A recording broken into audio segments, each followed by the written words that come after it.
నమః శివాయ. కార్తీక మాస సందర్భంగా శివమహాపురాణం గురించి కొన్ని విషయాలు తెలుసుకుందాం. శంకరుడు ఆద్యంతము మంగళస్వరూపుడు. ఆయనతో సమానమైన తత్వం ఎక్కడనూ లేదు. ఆయనకు జనన మరణాలు లేవు. సృష్టి స్థితి లయ తిరోధాన అనుగ్రహములచే పంచకర్మలను ఆయన లీలామాత్రంగానే నెరవేరుస్తూ ఉంటారు. ఓ సూత మహాముని, నీవు త్రికాలజ్ఞుడవు. నీకు విదితం కాని వస్తువు ముల్లోకాలలో లేదు. నీ ఆగమనం మాకు అదృష్టపు పంట. పండిన పంట ఫలాన్ని దక్కించుకొని అవివేకి లోకంలో ఉంటాడా? నీవు మాకేదో శ్రేయస్సును అనుగ్రహించు. నీ రాక వృధా కారదు. తత్వాన్ని గూర్చి మానవులకు శుభాశుభాలనిచ్చే విధి నిషేధ రూపములైన కర్మములను గూర్చి గతంలో చాలా విని ఉన్నాం. అయినా తృప్తి లేదు. ఇంకా వినాలనే కోరిక ఎక్కువగా ఉంది. పరమేశ్వరుని యందు నిశ్చలమైన బుద్ధి కల ఓ సూత మహాముని, నీ నుండి మేమొక విషయాన్ని తెలుసుకోవాలనే కుతూహలాన్ని కలిగి ఉన్నాం. అది రహస్యమే కావచ్చు. మా యందు అనుగ్రహంతో చెప్పు. అదేమిటంటే, రాబోయే కలికాలంలో మానవులందరూ దురాచారవర్తనలు సత్యవాక్యాపరాజ్ఞులు అవుతారని విన్నాం. అట్టి భయంకరము పాపభూయిష్టములైన కలిలో శీఘ్రంగా పాపాలను తొలగించుకునే తేలికైన ఉపాయమేది? కలిలో మనుష్యుల ప్రవర్తన ఎలా ఉంటుంది? దానికి తగినట్లుగానే ప్రకృతి ఎలా ఉంటుంది? కేవలం భగవంతుడున్నాడు అని ఆస్తిక్యత బుద్ధి ఉంటే సరిపోదు కదా. పరమేశ్వరుని స్వరూప స్వభావాలెటువంటివి? ఆయన తత్వం ఎటువంటిది? మోక్షం అంటే ఏమిటి? దాన్నెలా పొందాలి? ఆయన సద్గుణుడులా లేక నిర్గుణుడా? ఈ విధంగా ఎంతో జిజ్ఞాసతో ఆర్తితో ప్రశ్నించిన మునులను పరికించి పరమదయాళుడైన సూతుడిలా సమాధానం చెప్పసాగాడు. ఓ సత్యవ్రతులైన మునులారా, మీరడిగిన ప్రశ్నలు చాలా జటిలమైనవి. వాటికి సమాధానాలు చెప్పడం కూడా దుష్కరమే. అంతకంటే కూడా కష్టం అర్థం చేసుకొనటం. ఇది గూఢం. భగవత్ సంబంధమైనదేది వార్తా విశేషం కాకూడదు. అయినా ఆంతర్యంలోని మీ తపనను గ్రహించి పరమకారుణ్యమూర్తి అయిన మా గురుదేవులు వ్యాస భగవానుని స్మరించి ఆయన అనుగ్రహంతో నేనార్జించిన జ్ఞానభిక్షను మీకనుగ్రహిస్తున్నాను. శ్రద్ధాభక్తులతో శ్రవణపేయంగా వినండి. ఓ అహింసామూర్తులారా, మీరన్నట్లు కలియుగం చాలా ఘోరమైనది. కలిలో మానవుల ప్రవర్తన నమ్మశక్యం కానట్లుగా ఉంటుంది. పాపపుణ్య వివక్ష ఉండదు. అందరూ దురాచారులే. సత్యభాషణం అనేది అడుగంటిపోతుంది. ఆత్మస్థుతి పరనిందతో కాలక్షేపం చేస్తారు. నరులలో ఇంత దుర్మార్గ ప్రవర్తన గల పాపపు కలిలో సైతం సులువుగా తరించే ఉపాయం లేదా అంటే ఉంది. దానికి పెద్ద ప్రయత్నం అక్కర్లేదు. ఎందుకంటే అది సిద్ధ వస్తువు కనుక. సాధ్య వస్తువుకు ప్రయత్నం గాని సిద్ధ వస్తువుకు ప్రయత్నమేముంటుంది?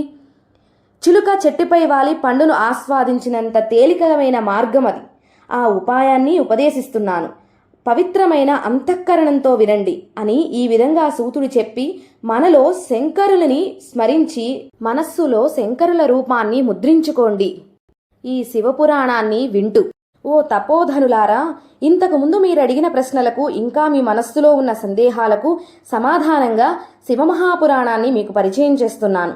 తార్కిక ప్రధానమైన బుద్ధితో కాకుండా అనుభవ ప్రధానము స్పందనాశీలము అయిన హృదయంతో, అస్తిక్య ప్రధానమైన బుద్ధితో, భక్తిభావంతో, అసూయ లేకుండా ఏకాత్మ భావంతో, ఏకాగ్రతతో శ్రవణం చేయండి.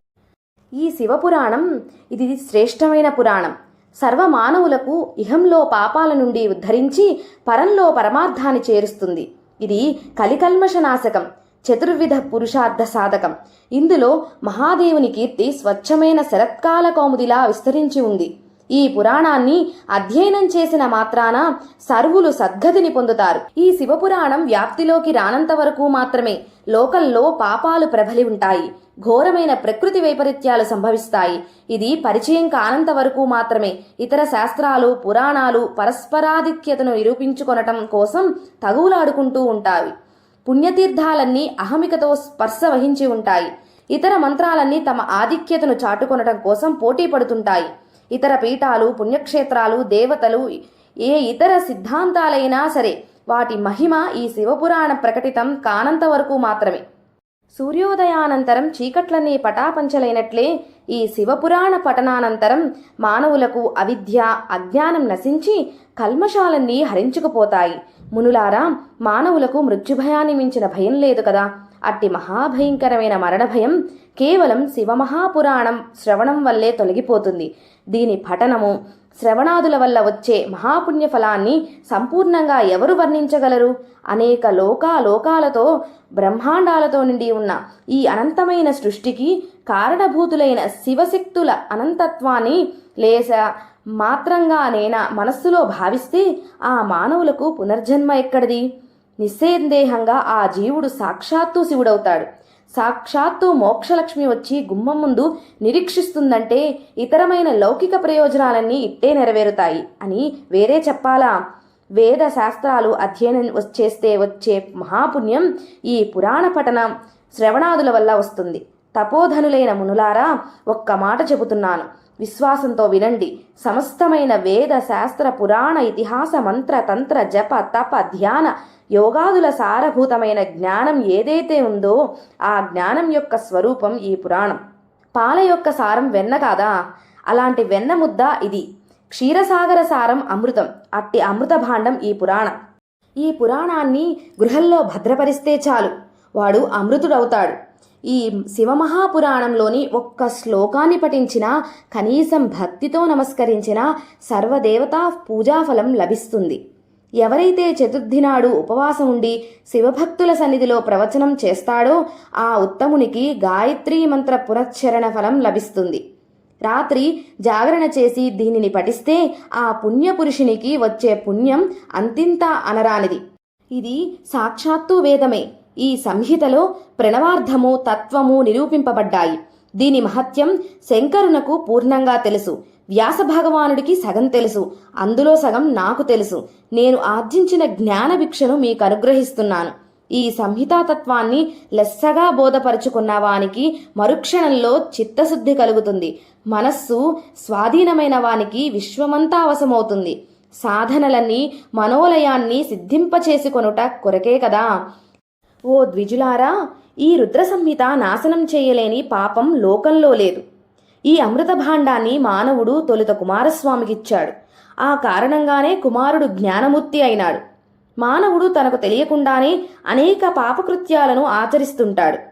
దుష్టుల నుండి దానాలు స్వీకరించటం, తినకూడని వాటిని తినటం, వాటి నిష్కృతి ఈ సంహితాధ్యాయనమే.